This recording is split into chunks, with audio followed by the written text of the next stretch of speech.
instead of doing that with graphing features, because I didn't specify how you had to use it, we could also do it by hand and just do the same steps that we always do. So the model is 201.04 to the 0.60, sorry, to the 0.60 to the x. All right, and if we're gonna solve this one, what we could do instead of doing the graphing features, you just set the output equal to your function. And then we solve this. So to solve it first, we're going to divide both sides by the 75, by the 201. Okay, this is where we apply a logarithm to both sides so that we can use the power rule on the next step. So we do the natural log of this equals, I'm kind of skipping, rewriting it, natural log of that, so that over here on the next step, we can rewrite this right-hand side. So I'm just going to keep copying down that fraction. And then the x gets moved out in front of the logarithm. Now I can't do that until I have applied the logarithm. So that's why we take a logarithm on both sides at this point. So I can move that x out in front, and then it just becomes x times the rest of it. So we divide both sides by natural log of 0.6. All right, so it's these two logarithms. It's the logarithm of the fraction divided by the logarithm of 0.6. And jump on the calculator real quick and figure out what that is. That should give us that same 1.9 that we're seeing here when we did the intersect feature. All right, so we'll do natural log 75 divided by 201.4. Can't get my cursor right.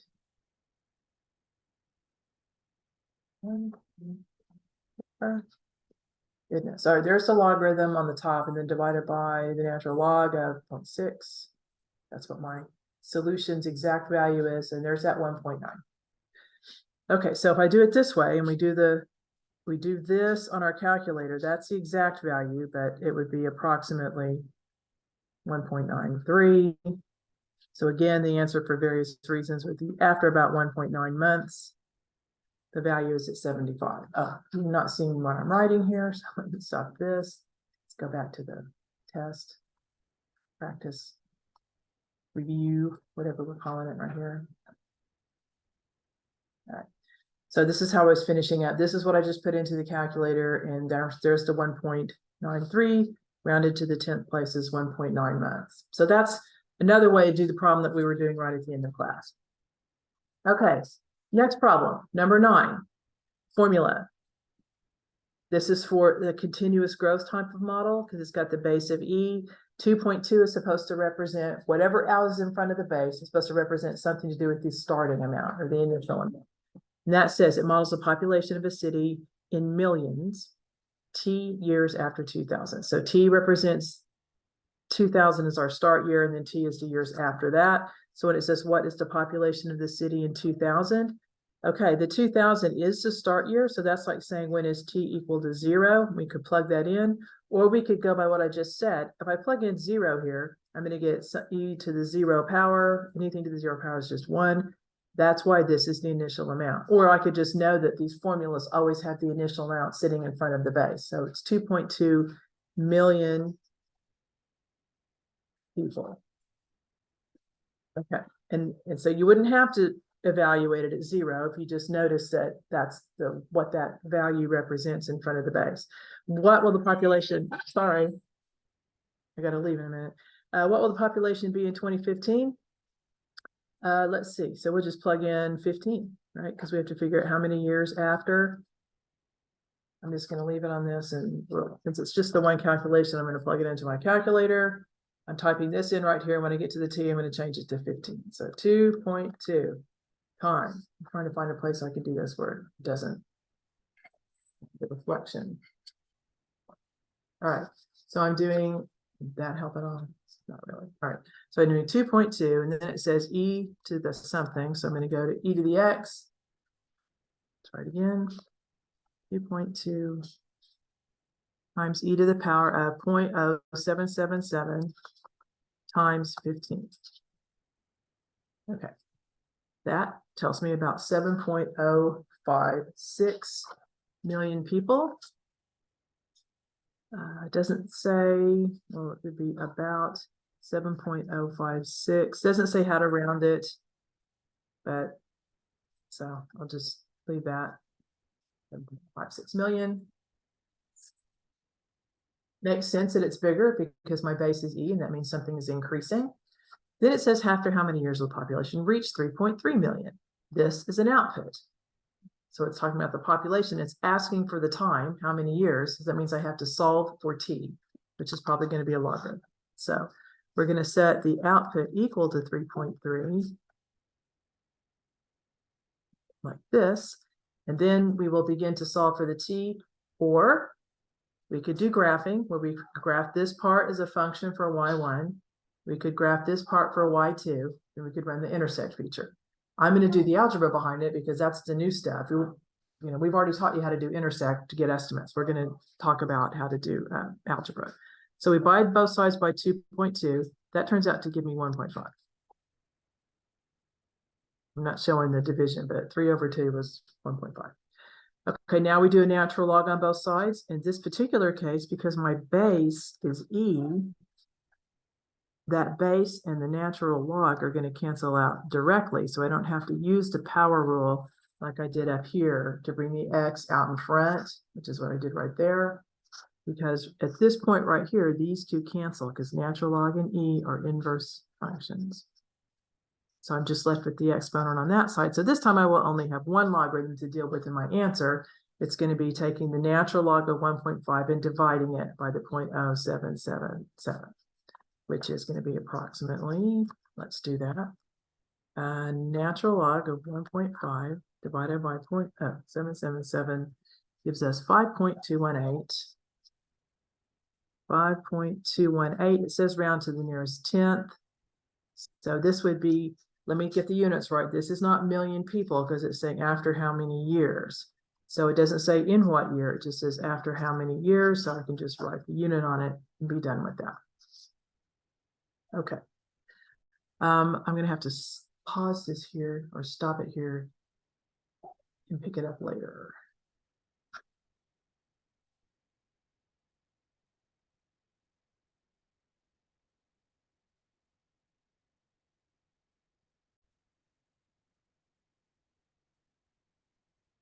Okay. So let's do the next one. Number 10. You can hear my dog slurping in the background. All right. So use a compound interest model. This is the one with the periodic interest. You can see that this rate has been divided into pieces, and then we're going to go and multiply the number of calculations by that same number. That's where the n shows up twice here. So that's called a periodic balance, a periodic compound interest. That's where you have to look at the stuff about. Okay, so it says show all work. If I say that you have to do it by hand, then you have to show me with logarithms and setting up an equation how to do it. If I don't say that you have to show it by hand or show steps or whatever, then you can explain to me that you were using the graphing techniques instead. So I don't care on some of them. Some of them I want you to show me. All right, so the future value, find the future value on an initial deposit of $3,000 at 5% compounded monthly for 10 years. So we have all these facts. So we have the 3,000, 5% monthly, 10 years. So there's 4 things, and there's 1, 2, 3, 4, 5 variables. So we plug in for what we have, and then we solve for the rest of it. All right, so initial deposit means the 3,000 goes right there. I've already said this, but whatever is in front of the base, that's always the initial amount. 5%, that is my interest rate as a percentage. As a decimal, that means my R value is going to be 0.05. Compounded monthly, that's how many times, that tells us how many times in 1 year it's going to be calculated, and that's what n is. So monthly means 12 times per year, so the n value will be 12, and then the 10 years is going to be my t value. So basically, they're just asking us to find the final amount. They're asking us to find basically A when t is 10. So it'll be 3,000. I'm just following along this pattern right here, times 1 plus rate over n. So 0.05 over 4 to the power of 4 times t, and t is 10. All right, so just plug that straight into my calculator, which I'm going to not go to another I'm not going to switch over to the emulator to do that. All right, so we will do, this is what I have written here. 3,000. 1 plus rate divided by, divided by, does it say monthly? My bad. Mistake. I was doing quarterly. I'm so used to doing that. N is 12. Derp. 12 and 12. My apologies. Okay, so N is 12. So let me try that again. Somewhere my brain knew it because I was typing it right there. Divided by 12. Right. And then to the power of 12 times the rate is, or the time is 10. So initial value 3,000, interest rate 5, number of times compounded per year is 12 because it said monthly, and then the time is 10 years. So whatever that is, that's how much $3,000 will grow to in 10 years under those conditions. Round to the nearest cent means we will do 4941.03 because the 2 was followed by an 8, like that. All right, so to the nearest penny, $4941.03, starting from $3,000. Okay, now the next one, we're using the same kind of model. What would the initial investment need to be? Oh, this is a same model, but different numbers here. What would the initial investment need to be in order to have a future value of 20,000? So that's like already knowing the answer over here is 20,000 in 20 years at 6% compounded monthly. 6% compounded monthly. Okay, so the initial investment we don't know, so I'm going to use a P there. Still says the future value needs to be 20,000. 1 plus my rate this time is 6%, so 0.06. Monthly is still monthly, so that's still 12. And to the 12 times they give us the time is 20. So if we have 20 years to grow an initial investment to $20,000, how much do we need to invest to start? We didn't do a lot of these in class, and that was on the homework as well, but it's a good question because not always do you have to do logarithms to figure this out. In this case, it's just the p-value times all of this stuff. So if I just figure out all of that and then divide it under the 20,000, that's all I have to do. So I could do all of it in one step on the calculator, but I'll do it in little pieces here just so we can kind of see what that number is. It'll be 1, let me get a parentheses going here. 1 plus 0.06 divided by 12 to the power of 12 times 20. All right, so I'm going to carry, this is one of those times when I'm rounding in the middle of a problem, which I really should not do. So I'm going to make sure and carry a whole bunch of decimals, 102.04476. Go ahead and extend that a little bit. I'm going to divide 20,000 by that, 3.310204476. If you're carrying this on your calculator, down here where it says answer, right down here over the negative symbol, you can use that answer symbol to pull up the whole thing. So if I wanted to do 20,000 and divide it by this number that 20,000, which I've just typed, and then I want to divide it by this number up here rather than type it all in again, I can just hit that answer key down here. I'm going to hit it right now. And it just says answer, but it's using the number it just calculated prior to that. So that's the answer, 6,041.92. So that's approximately, so this gets divided under that. And we get 6,041 and about 92 cents. It's 922, so the 2 will stay. Okay, so that's how we solve it by hand. Solving that one by graphing wouldn't be a good thing because the t and the future value are going to be the things that are on the x and y axis. There won't be a way to find p by graphing. You'll have to do that one by hand, but it's easy. You just divide out. All right, so our last couple of problems on this, just wanted to do one where we're decreasing instead of increasing. So this one says, person bought the car for 25,000. After 3 years, car's worth 15,000 and something. Assuming the price is decreasing according to the continuous exponential decay model. That's good because it's an easier one to work with. Find the annual depreciation rate, depreciation rate K to the nearest 10th of a percent in show work. All right, I'm going to tell you this right now. If I put something like this on the test where you have to find the rate, I'm going to let you leave it as a decimal, because the only reason we calculate it here is so that we can build a function with it, and we need to use the decimal form for that. But this one says for percentage. I think maybe in the homework sometimes it does that too. All right, so they bought a car for $25,000. So that's my original amount. After 3 years, that's going to be T. The car was worth $15,700. So that is the amount that it's worth after 3 years. And then we're doing the continuous decay model. So we're going to plug all those into this right here. So A of T equals means the 15,000 number equals the 25,000 number. That makes sense because it's supposed to start at this amount, and this is the future value. And since it's decreasing or depreciating, it would be smaller after a certain amount of time. So 25,000 times E, which is just E, to the negative, I don't know K, and they're asking me to find K. K times T, and T is 3. All right, so that's our setup when we want to find the rate, or if we want to find the time. We either fill in the rate decimal here to find the T value, or we fill in the T value because we know that to solve for the rate as a decimal. Okay, so we solve it the same way. We're going to divide, take a logarithm, we'll be done. All right, so we're going to divide both sides by 25,000. I think this one will come out to a nice pretty decimal. Let me check and make sure. 15,750 divided by 25,000, 0.63. Okay, so this over here turns into 0.63. So I have 0.63 equals, and now I just have E to the negative K times 3. I'm just going to write that as negative 3K.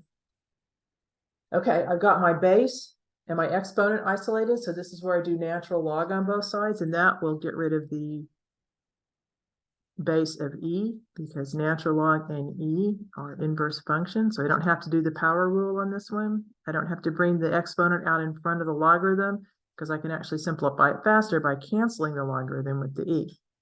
So that means the natural log of 0.63 is equal to negative 3K. So what I'll do to finish this is divide the natural log by negative 3, and that's going to be my K value. I need to get a decimal estimate for that. I said to the nearest 10th of a percent. All right, 10th of a percent would mean the third decimal place. So let's do this. So natural log of 0.63, and then we're going to divide all that by negative 3. All right, so it's 0.154011. So if I do it, if it's 0.1540,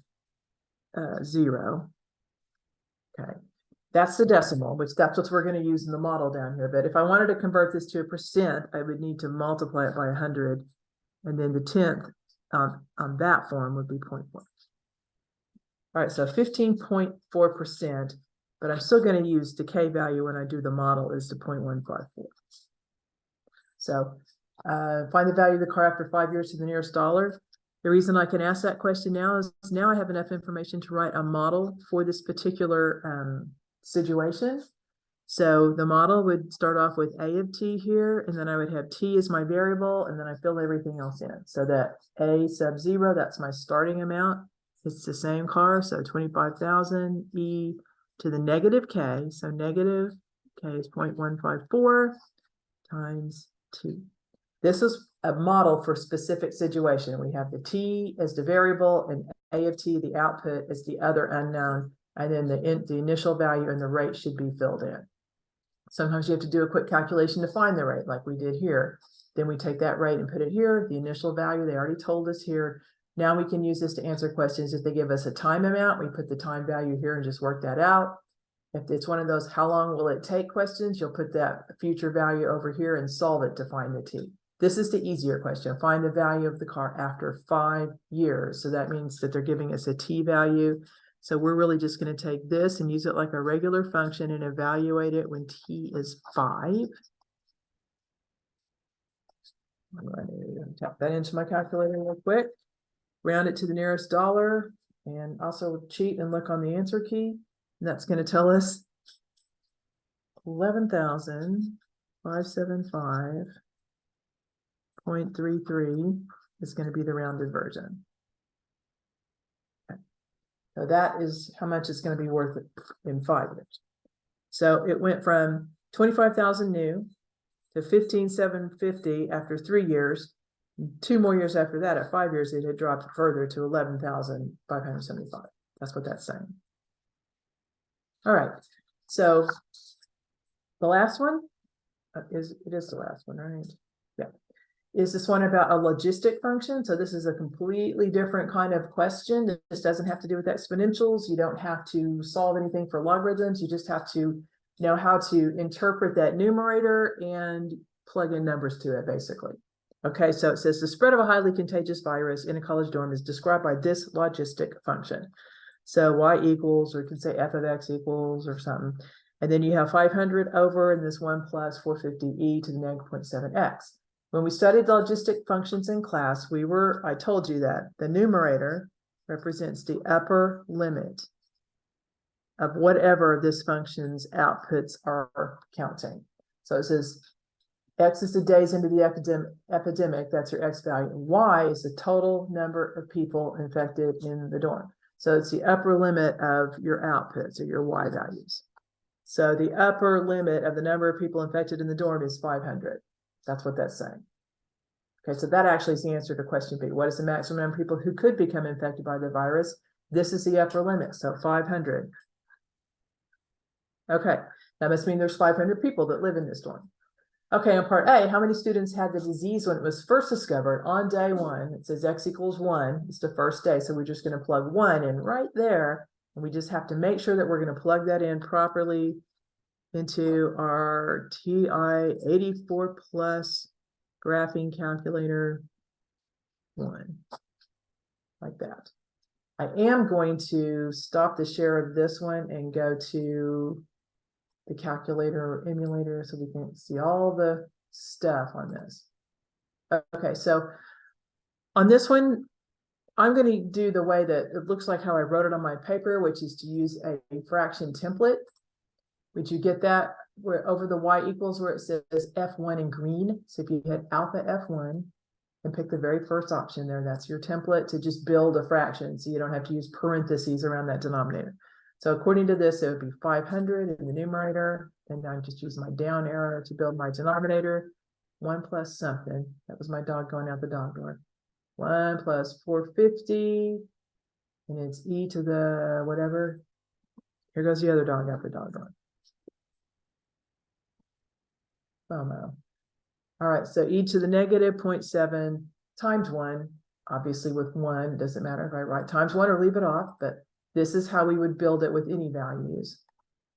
I'm going to keep hitting my right arrow until I'm out from inside that thing, but I think at any point you can hit enter and it will calculate it. Okay, so this is according to the function 2.22 or so, 2275, whatever it is.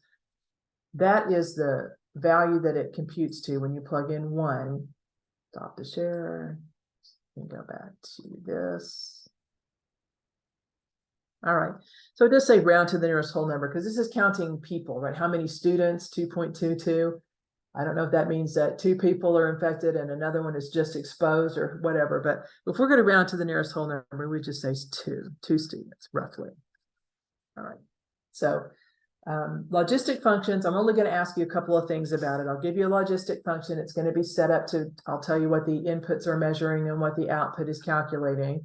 And then I'll ask you something about plugging in a particular number for the X. And so you just have to very carefully enter this correctly into your calculator. And then I might ask you what's the maximum or the upper limit or whatever on the output. And that's just whatever the numerator is. That's all it is. Okay. If you can't remember how to do the fraction template on the calculator during the test, because it's a test, test anxiety, whatever, you can always build a fraction just like a regular division problem, 500. Instead of over, just say divided by, but be careful to open up a parentheses here. You have to enclose the entire denominator in a set of parentheses when you have a lot going on like this denominator. So now you type your 1 plus 450, blah, blah, blah. So 1 plus 450 e to the negative 0.7 times 1. Okay, I want to get out of the exponent. Okay, I don't know why that.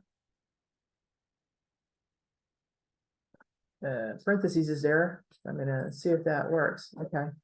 When I did that, it automatically closed a parentheses. I didn't know it was there, but it got the 2.22. So I don't like using this way because of that stuff right there. I think there should be another parentheses at the end to close that beginning one out. So I would rather use that one, but you have to remember how to do it. That would be, if you want to do it, you have to do alpha y equals. That would give you your template. So the fraction stuff is over the y equals key, that F1 feature. That's where you get it. Okay. All right. I don't